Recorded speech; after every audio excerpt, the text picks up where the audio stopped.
Ang video na yan mga kabilas ay mula yan kay Shika Muda na kababayan natin dito sa Hong Kong na nakapost sa kanyang reels. At base sa post niya mga kabilas ay galing lamang yan sa isang live kung saan na-videohan si kabayan nung nakita siya mga kabilas. May nagma-revive pa. Hindi, gi-revive pa nilamot lang kung ma-okay. Punta na ma-okay pa. Night eh. Nati nga sila nawala na. Ayang kauban, nagkuha na nagpanik na yung kauban.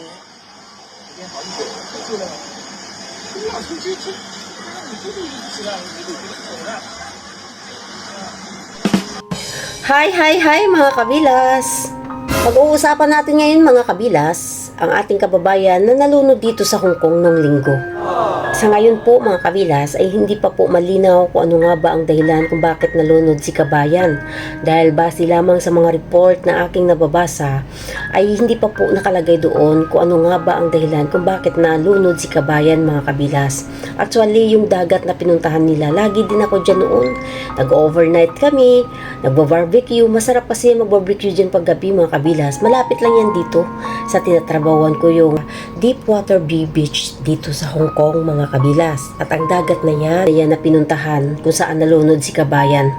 At alam niyo ba mga kabilas, base sa aking pagre-research sa kabayan na nalunod dito sa Hong Kong ay siya pala ay nagmo-modeling dito sa Hong Kong.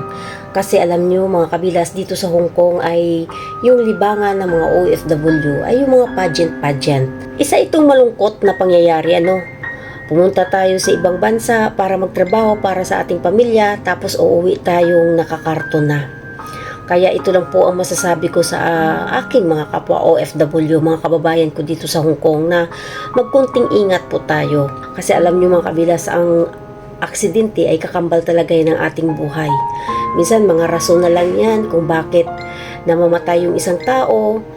Kapag na-aksidente, nalunod, o di kaya ano man yung mga uri ng kamatayan ng isang tao, ay iyan ay mga rason na lamang para tayo ay magtapos ng buhay dito sa mundo.